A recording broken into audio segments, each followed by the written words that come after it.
It's the well. Yeah, it's the well. You ain't heard of us. Hey, Rams. Hey, well, come heard with us. If you look around for a word to trust, check the Star Seed Journey. You can learn from us. Sex, sleep, drugs. What we gonna discuss? Whatever you need to be prosperous. Negativity, superfluous. All we really want is for you to just be true to you and be who you are, cause you are a star and you will go far. You can succeed at all of your dreams. You'll get your degree and all of those things, but you must take care of your health. Cherish yourself, your body, your mental, your grades, and your wealth. You can have fun and still be well. That's what we do here at the well.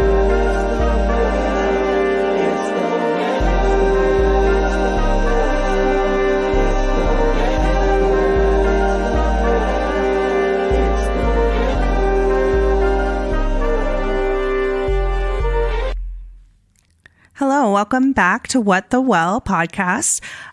Today we are going to talk about self-care and get some advice from our awesome VCU students and learn a little bit about what self-care means to us.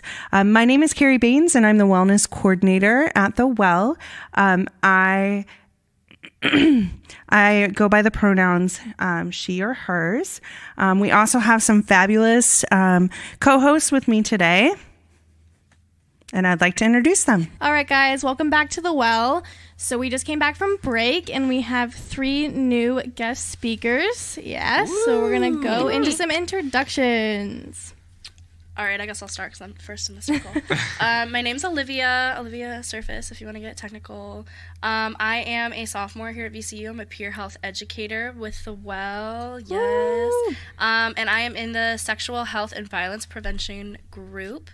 As a student here, I'm studying nursing and gender sexuality and women's studies, and my interest is really in quote-unquote other health. So healthcare for people that aren't necessarily represented by the people making healthcare laws and working in the field as doctors and nurses. So making sure everyone has equal access no matter their status.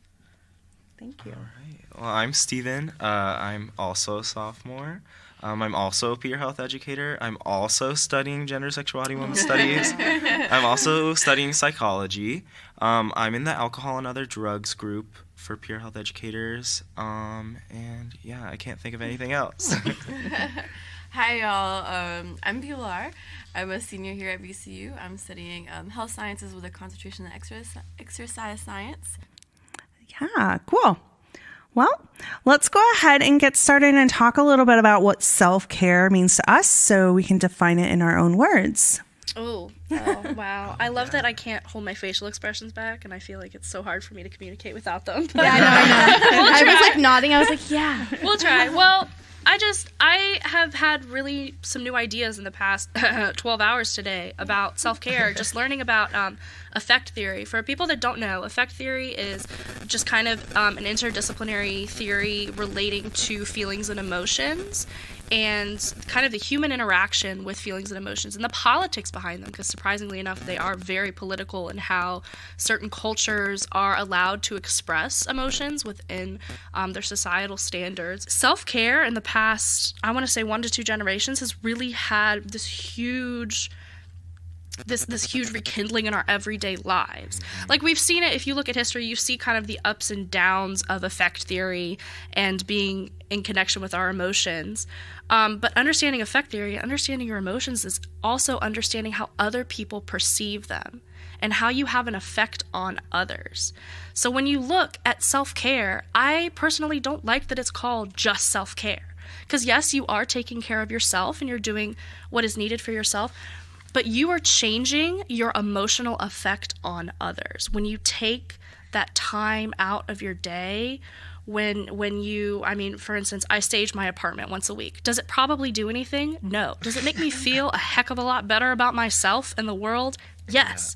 So that's self-care in the way that it's taking care of me. But if I didn't sage my apartment one week, you can best believe that my mood is going to be affected. My reactions to other people, my effect, the theory of effect that I have on other people is going to be different. So I think self-care isn't just self-care anymore. It's you're taking care of yourself, and at the end, it's not just making yourself better, it's making your relationships with others better. It's extrinsic as much as it is intrinsic. Touching off like something that you said, you had mentioned things about like social norms. For y'all, for like all of us, growing up, how did you feel about self-care, and were you welcome to do it? Like, was that something that was accepted? Was it something that was promoted in your life? Or is that something that you just now learned? What's y'all's take on that? That's a good question. And we were talking about this a little bit before. It's kind of like personally for me, self-care kind of just came about like since like the start of like Instagram. Like you just started learning like, hey, maybe you should take time for yourself. So I really have been practicing it or like thinking about it for the past, like I would say since I was like a sophomore in high school, so like 3 years. And like I know at my school we kind of like based a lot of like pressure on performing well, like academic performance, and that it was kind of you did that regardless of whatever else was going on in your life. So that's kind of my experience with it. Yeah, I mean, I just in general like self-care wasn't it wasn't a big part of my life growing up, I guess. Like, I mean, I was very, like, I guess as a child, I was very, like, carefree. I didn't really care. Like, you couldn't even force me to brush my teeth if you, like, held me down. Like, I refused. So, I don't know. It's definitely a new thing for me on the level of mental health, because I've definitely always had like the self-care and like personal hygiene and stuff like that, but the mental health kind of side of it is kind of new for me, and it's only really come about more as I've developed a lot more stress, which I like. Obviously those two things go hand in hand, like it, especially in college, like I've definitely like discovered the real importance of like taking care of yourself. And exactly like you were saying, like I definitely do. You can pick up on the vibes that other people give. Like if I'm hanging out with friends and like, you know, two people seem so stressed out and like the rest of us are having fun, like I'm not going to have as much fun as I would if everybody was having like a good time. So, yeah. Something else I've been just dabbling with, I guess, in my gender, sexuality, and women's studies courses is this like very negative kind of idea that we have around supporting other people, and that the language that we use, the it gets better, like the whole it gets better. It does not get better. I know that sounds like very just negative and like I'm putting all this negative energy out, but I'm not, because at the end of the day, it doesn't get better. The state of the world has its ups and downs, and you can't deny that. But at the end of the day, you're what's getting better. You are what's getting better. Your self-care, your own mental and physical state is what improves as you face these new challenges, because these challenges are always going to be there. I mean, you can't deny them. And if you kind of brush them off like, oh, they'll pass. Yeah, they probably will pass, but at the end of the day, what did you take away from these situations that caused you stress, that caused you anxiety? If it gets better, you never do. Which would you prefer? I definitely rather get better, honestly. And that's a really neat perspective, is how are we personally viewing the situations? I know me personally, we talked about when I started learning about self-care is when I really started practicing yoga and realizing yoga was a way that I could practice self-care, and I had been doing it, but then realizing it's what my perspective is about the future and the past, and really living in the present moment and noticing what I had control over and what I didn't have control over.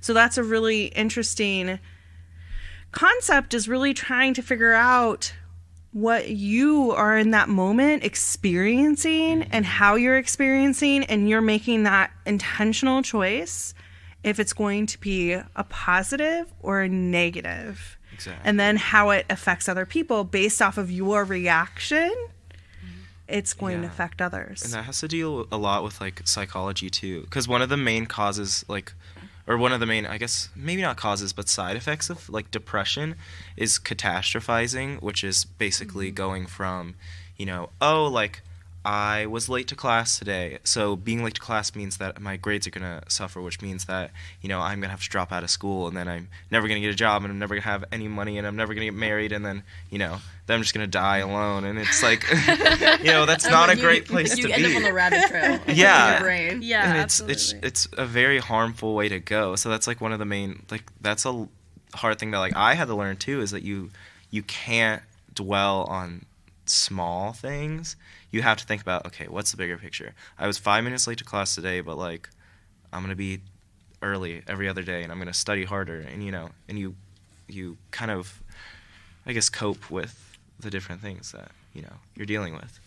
Yeah, actually, I was at a leadership conference not too long ago, and something that was really interesting to me that someone made a comment about was that, or the idea of respecting your future self with the decisions you make currently. And like I feel like a lot of us don't necessarily think about that. It's kind of like, okay, self-care in the now and like what I'm going through in this like present point, but also something for us to keep in mind, or maybe if you choose or do not choose to, but understanding like what's going to happen in the long term based on what you're doing with yourself or not doing with yourself, and just keeping that in mind, making those changing your lifestyle choices, I guess. Yeah. And I think understanding self-care, we have to understand the spectrum of self-care, that these little things like respecting your future self, that's not something you sit and take 10 minutes out of your day to do, like meditation or a face mask or pedicure or something that falls under like the stereotypical self-care. But these thought processes that we can kind of ingrain within ourselves are self-care. The thought process of, okay, this situation is horrible, but I'm growing from it. And, okay, this is a catastrophe to me now, but let me take a step back and look at the big picture. It's something that can be done constantly, and it's a self-change. Yeah. And that's what also makes self-care sometimes a really challenging thing, is that it's hard to every time be like, okay, like it's fine. Like it's a constant thing you have to do. Absolutely. Yeah, the importance of habit. So you guys were talking a lot about like college and stress and how kind of your kind of idea of self-care has changed. Does anyone want to kind of give an example of maybe some things that you like notice within yourself if you're getting a little bit stressed out, like something that you can just see yourself? I definitely, I'm just laughing about it because it's something I deal with like every single day. So for me personally, I kind of have a problem with projecting my emotions when I get stressed out. So it's kind of hard for me because I do, like, I feel those, that anxiety and that stress and that kind of stuff like that. And I'm trying to work through it and trying to figure it out.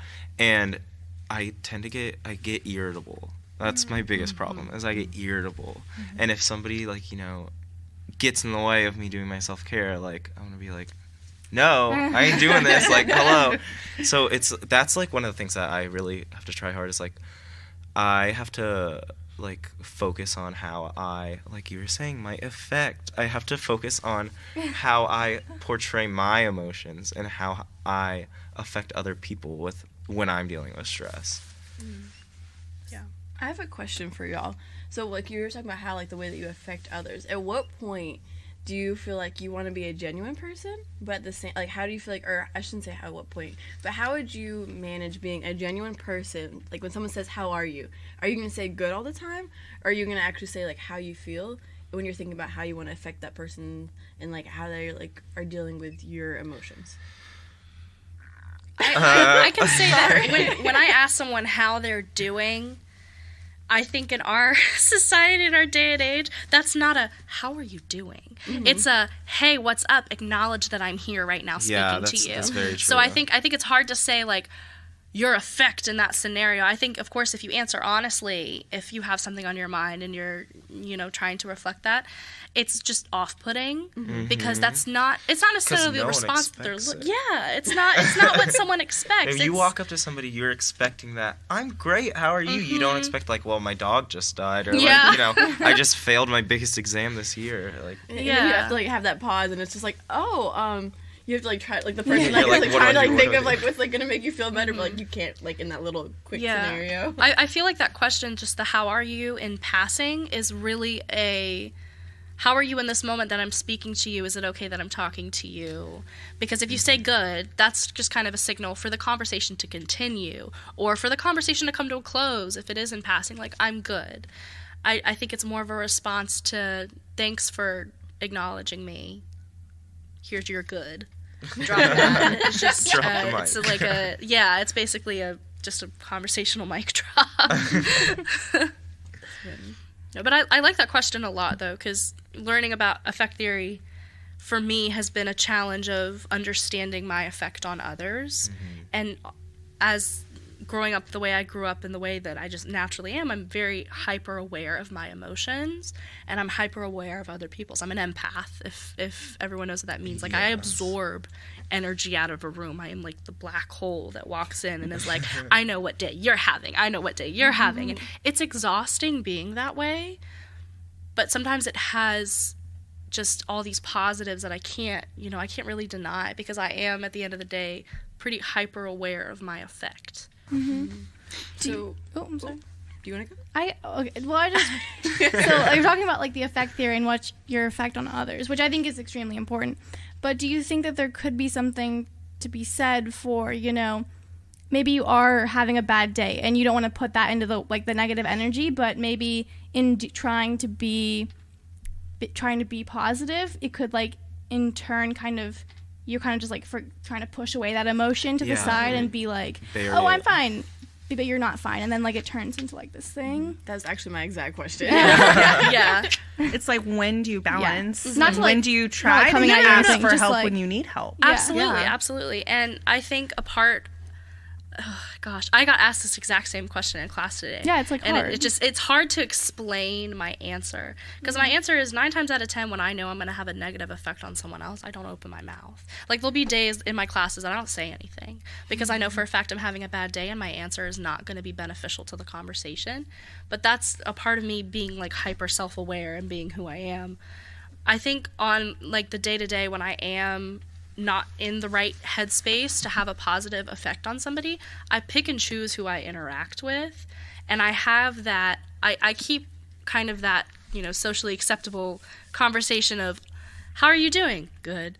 I keep that really close to me as kind of an armor, not just to protect myself, but other people. So for instance, I saw Carrie this morning walking down Schaefer and just being her usual carefree, gorgeous self. And anytime. And I wasn't having a good morning this morning. I'm not having a good day in general, but I kind of put that armor aside and gave Carrie a hug. I was like, I need a Carrie hug right now. And I got that hug, and then doing that kind of physical interaction allowed me to put that moment in a bubble. As in, I started this interaction very positively. I gave Carrie a hug, and for me, like, physical touch is one of my top. Your love My language. top, yeah, love languages. Oh, God. So, Talk about love languages. Please. and so that for me was like the start of that interaction, and I was able to just kind of put myself in a bubble of, yes, I'm not having a good day. Yes, I am very unhappy and not doing well, but this is my start of this positive interaction. And then as I was walking away, I think I like touched your shoulder or something, and that was like the end. So I know that sounds kind of weird, like putting these small interactions in bubbles, and I can see how that can be kind of perceived negatively, but for me, that's just how I operate. And I think it's different for everyone. Some people may, want to wear those emotions on their sleeve, and they can absolutely have a positive effect on others without being intrinsically positive. Mm-hmm. That is definitely a possibility, and people are very capable of that. But for me, I'm not. If I wear my negative emotions out, like I'm not comfortable. Does that kind of make sense? I'm not comfortable. Yeah. So I know I'm not going to have exposed. Yeah, I feel exposed. #exposed. So for me, it's making these kind of little private moments, these private bubbles throughout my day, making sure that, you know, in that moment I was very happy. I got a carry hug. I was overjoyed. And keeping that feeling going throughout that interaction. But I mean, I can't really speak to people that wear like negative emotions outwardly and need that time, because I'm not one of those people. So basically, I hear your question and I can't answer it. Okay. Well, and I think it's an individual thing too. Yeah. Like each of us is different, and we need to be more accepting to ourselves and others, and give ourselves and other people the benefit of the doubt. Right. Yeah. Exactly. You know, and then when we realize it's too much, like Olivia said, is figuring out how to reach out to someone. In that moment, Olivia was happy, cheery. I didn't know what and how she was feeling, but she knows what she needs. And that is the main question, is like, when do I need to reach out? It could be sitting down and having a one-on-one conversation with me, or it could be, I just need a hug right now, and that's going to help me figure out my day. But allowing yourself to make that decision and really putting your self-care first, and then it'll affect other people. Because if we don't love ourselves, and that will move into your love languages, if we don't love ourselves, how can we love other people? That's what RuPaul says at the end of every RuPaul's Drag Race episode. So, love languages. I'm Oh, looking do at you know? Steven. Do you know what the love languages are? Why don't we tell So everyone? we can talk about it. So So what are? do we all know what they are? I know what mine are. Mine are very self-centered, so I'm very excited to talk about it. So what are the 5? It's physical touch, acts of service, gift giving, Words of affirmation. words of affirmation, Yeah. and something else. What's the other one? I think it's the goodness. one that nobody actually gets. And I know which one you're talking about. Yeah. I know. I have that one. It's quality time. There you go. So Ding, ding, ding. So mine, I took it like a year ago, so these might be different. But I was very ashamed of myself when I ended it, because basically the bottom line of it was that I want people to do things for me and give me gifts, but never touch me. So at the very bottom of the list was physical touch, and then the very top was like acts of service and gift giving. And I was like, why am I like this? I am very interested to take it again. So maybe I'll do that. It does change, surprisingly. It does. It really does. I think it changes with time, right? Because Yeah. this is what we need at that moment. Yeah, Maybe and you were honestly, that like experiencing something. I've had like in the past, like I've been like very, very like don't touch me, because like I don't know, hard times in your life, you know. But now I'm much more open to it. So you know, I'm still like I don't really want you to touch me that much, but like you know. Yeah. But maybe it's how you want to be touched. Just something silly, but one of some on Facebook, I don't know if you guys got this one, there was a teacher that had next to her door different ways to be greeted, and each Yes, child I've could seen choose those. which way they would want to be greeted. So it might be doing an elbow bump, it might be dancing with your Yeah. teacher, it might be giving a high five, or some people need those hugs. So really each day you might feel different, That's true. and that's okay, but allowing you to greet someone. And that also might on be your a little terms. flaw in the love languages test. Maybe one day I want gifts better, or rather than being touched. But maybe another day I just want a hug, and I don't need anything. Yeah. So what about y'all? What are y'all's love languages? Well, my number 1 is physical touch. Okay, I figured because you told me the hard things. I was just guessing. So we can't be friends. No, I'm just kidding. I think for me, like growing up, my family was very not affectionate in a physical way. My family is all about gift giving and I don't even say words of affirmation. Gift giving and quality time. So growing up, my family's priorities were like family vacations and Christmas and holidays that we could interact, and birthdays, and that's just not me. For me, I respect those that value quality time, but for me personally, it's the quality of the time, if that makes sense. If I am with you in this moment, I want to be physically close to you. Another little dip in for me is I struggle a lot with getting skin starved. I don't know if y'all know what that is. It's skin starved.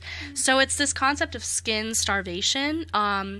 And I think it really like all bubbles down to just what kind of person you are. But there is, scientific evidence that if you touch someone's skin to skin, it's like an automatic mood booster. Oh, thank you. Your hand is so warm, Steven. It's kind of hot in this room. It is a little. It is a I'm little schwitzing a little. It's fine. Also, y'all couldn't see that, but me and Olivia just touched hands. It was a moment. It was a moment. My mood boosted. But again, it's relative depending on how much you crave that.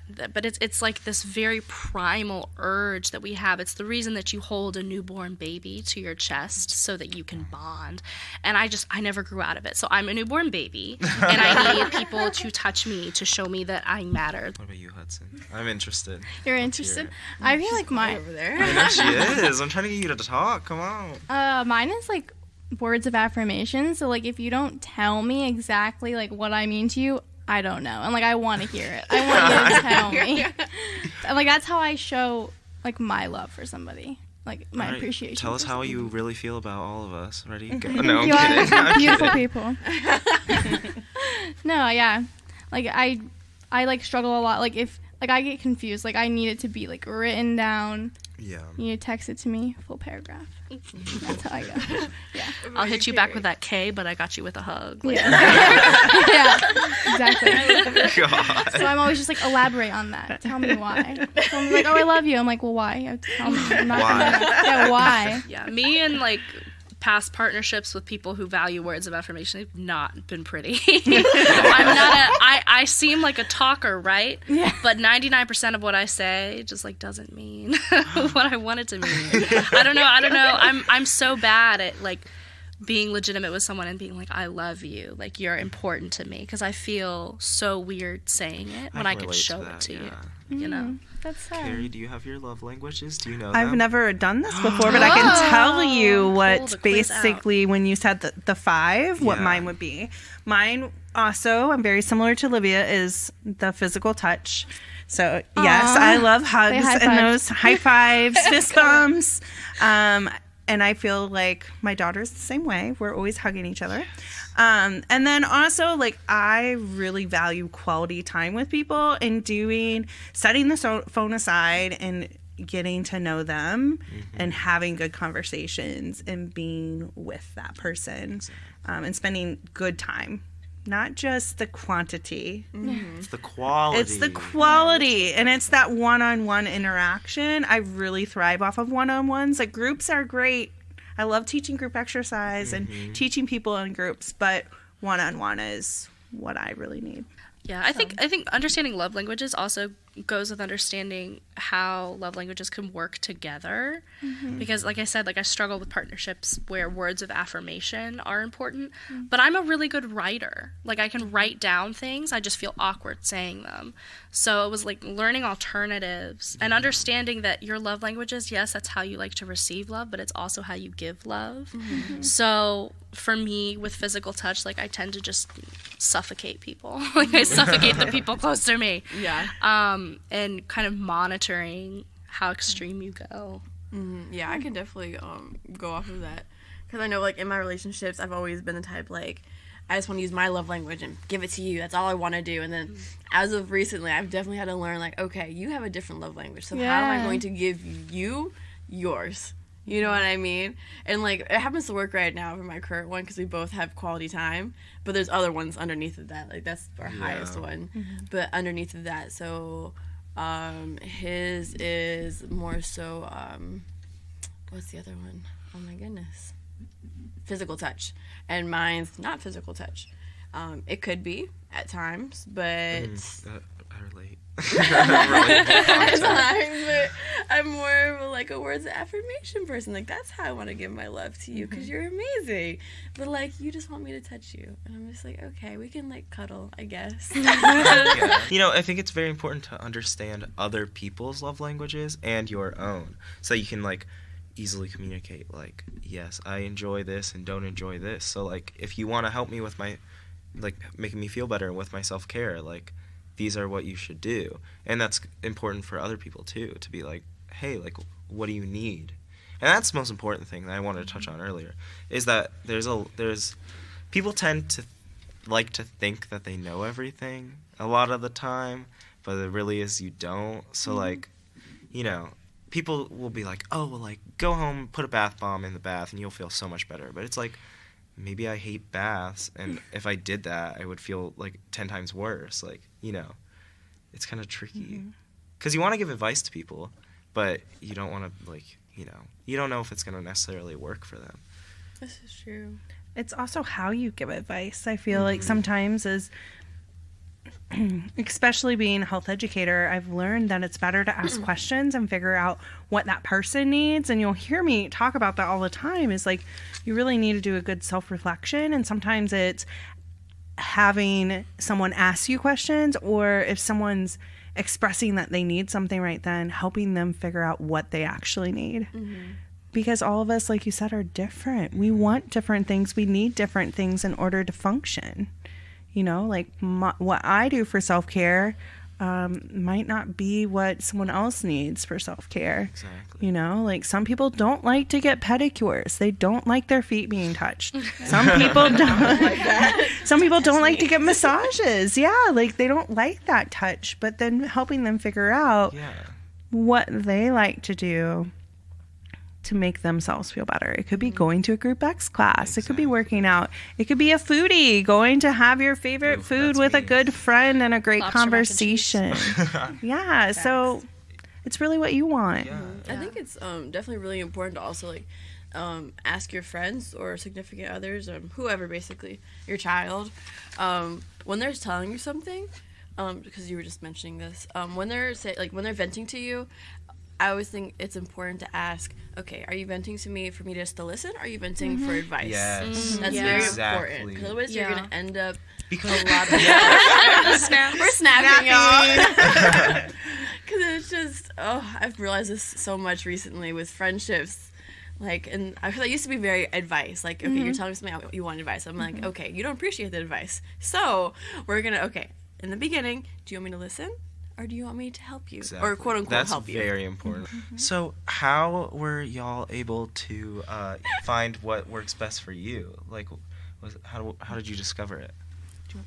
Okay, I guess I can start. Go for it. I said this earlier in the podcast, but my journey started when I basically was told I needed to start teaching yoga. And I really was like, at that point in my life, I was a very high intense person teaching group exercise classes like kickboxing and yoga and boot camp, all the ones that are basically the instructors in your face telling you what to do.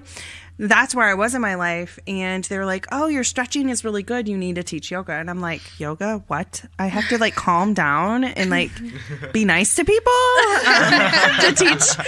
And when I started the practice of learning how to teach yoga, because I had appreciated taking the classes, but I just didn't think that I could do that outwardly, I started to realize that I've been doing things for self-care, but I didn't know I was doing it. And then I started to realize what self-care was to me and what I needed. Because a lot of yoga is self-reflection. It's stopping the mind, being the present moment, and being true to who you are. And so that's what started my journey, is really trying to figure out who I am and realizing I am going to change each day, and being okay with my daily choices and being okay with making mistakes, relapsing, knowing that is going to happen, but then just being okay with it. And then figuring out what I need for self-care in each moment, because one day it might be something different completely than the next day. And asking myself those questions and checking in with myself.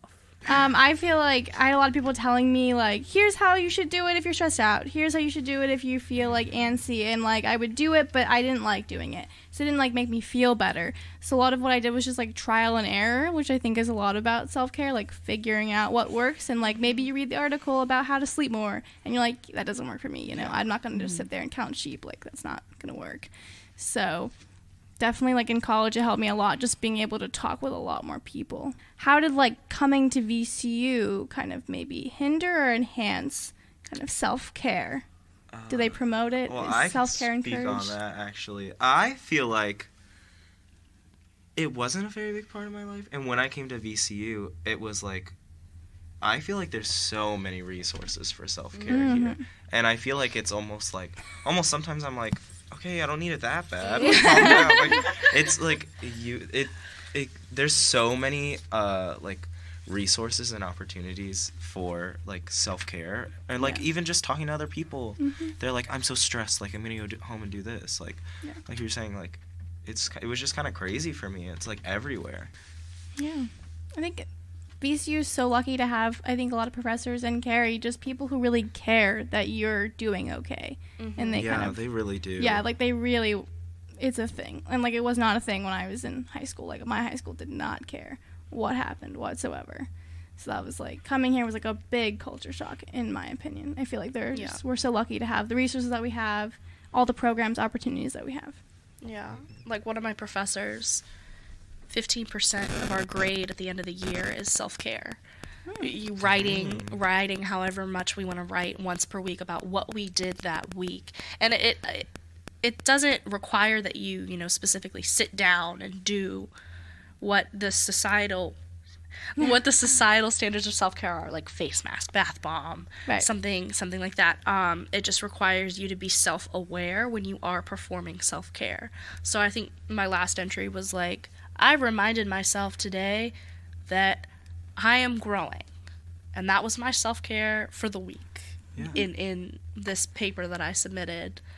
So it's just, I like the assignment because it is an assignment, so you're required to do it for that 50% of your grade, but it makes you realize that you are already doing it. Yeah. And you may not realize it. Like, my self-care looks so different from a majority of people's.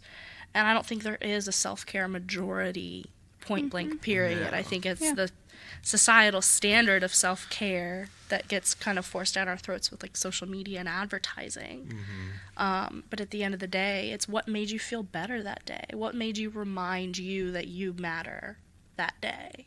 Yeah. With my job, I promote self-care, hopefully with the PHEs, because that is one portion of my job, is really giving them the opportunity to promote it out to other people at VCU, because I strongly feel that changing a culture and making them aware comes from peers and comes from everyone.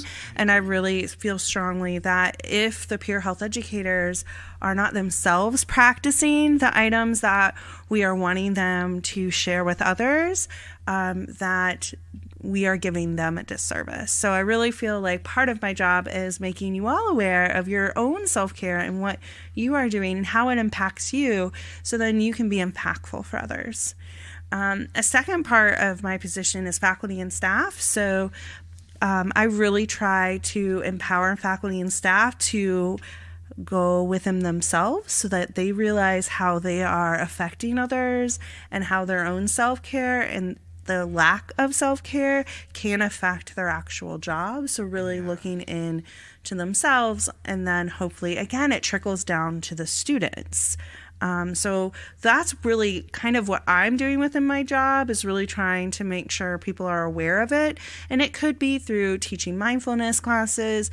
It could be practicing it myself and having you all see that, okay, I need to take this day off work because I need to practice self-care for myself. Or last week, noticing a lot of us are really stressed out with classes, noticing, okay, maybe we shouldn't have our staff meeting next week, and giving yourselves time to do your own self-care.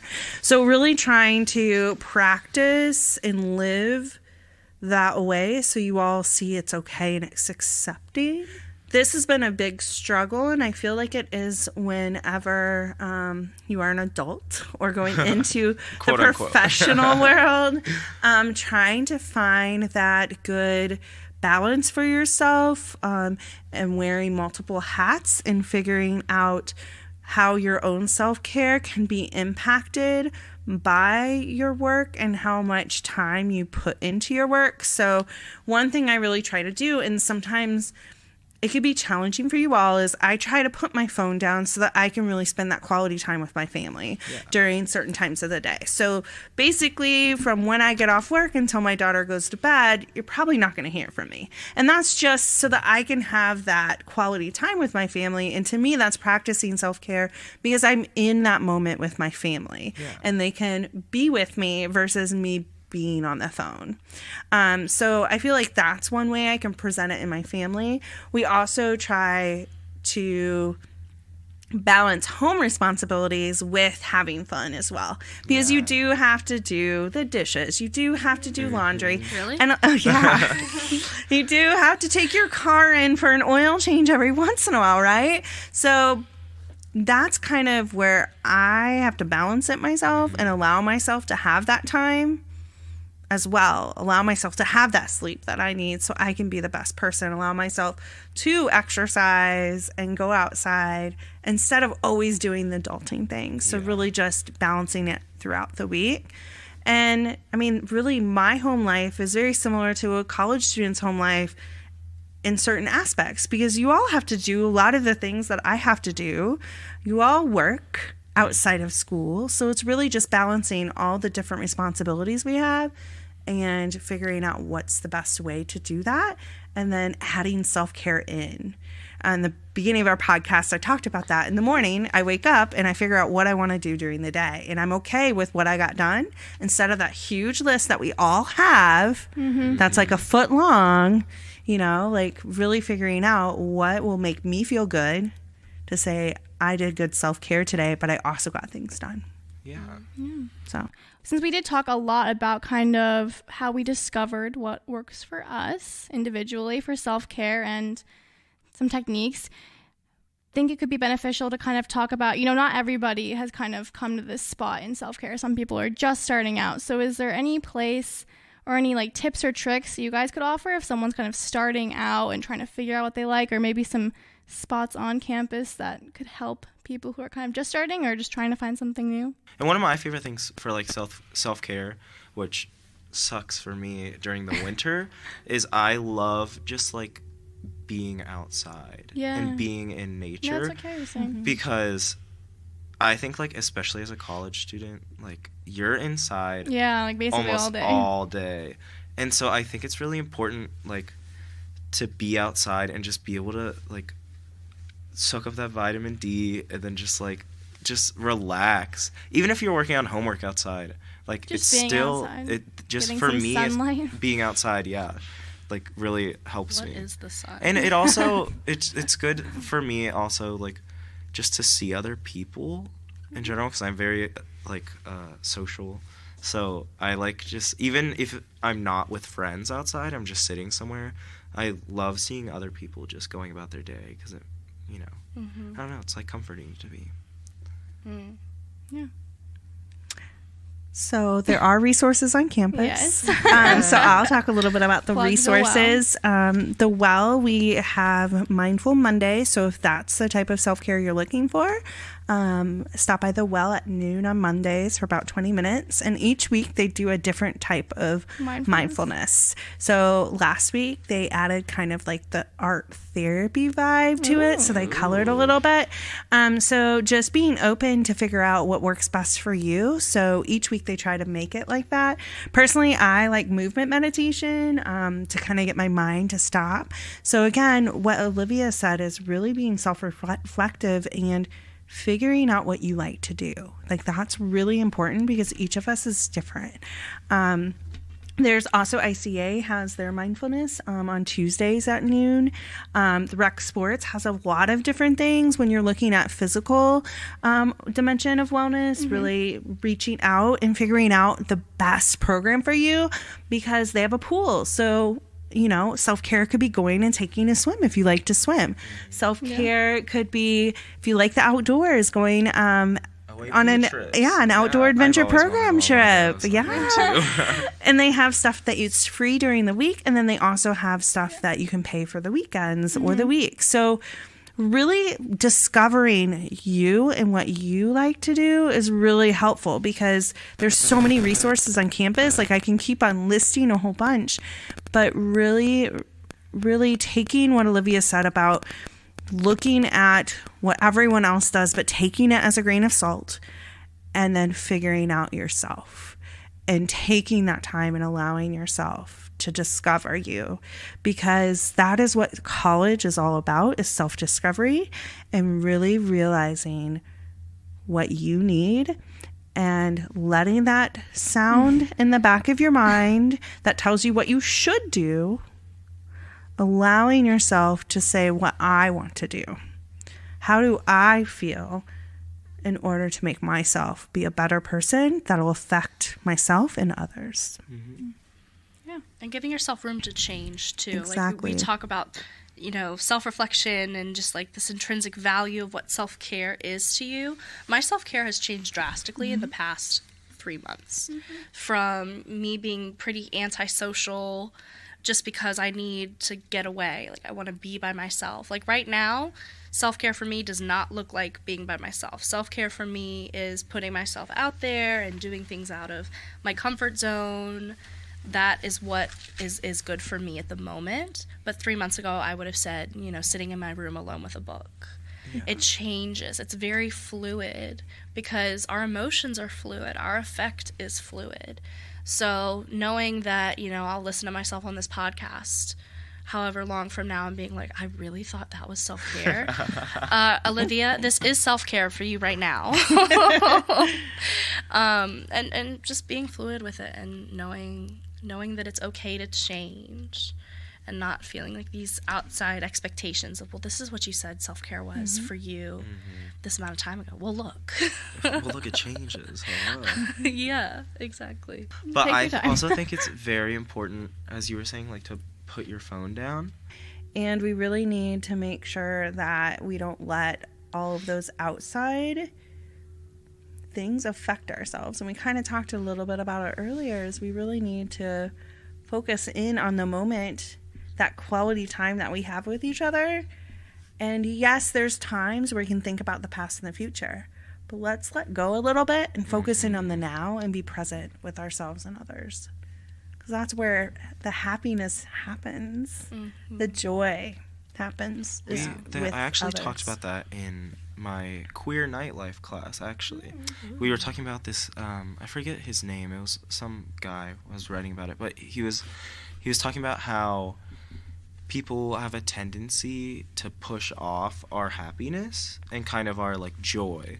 So it's like, oh, like I have this to do, but like I'll do this later. I have this to do, so like, I'll be happier like once I'm like older, once I've got a better job, once I got this. And I think it's very important to just look around you and be like, here's something that sparks joy for me. And understanding that it's okay to remove yourself from things society deems healthy and helpful, and like everyone is always just social media, and I deleted my social media, the main purpose being it was not healthy for me. Okay. We do have some upcoming events happening. Okay, well, So upcoming events, be mindful. The Well has Mindful Mondays, so that's something to keep in mind. Feel free to pop in to the Well anytime throughout the week. Our lovely PHEs have an office up at the front, and they would love to meet people. We also have Wellness Wednesdays with the peer health educators. So each Wednesday, the peer health educators will be all around campus talking about issues that are related to college students. So talking about all your problems. Exactly. And helping at the same time building awareness. We had a really great event yesterday. So just being mindful of that, like we are here to help you. Also in March is Sleep Week, so pay attention to our calendar and learn more about sleep coming up here in March. Thank you for listening to What the Well, and Be well!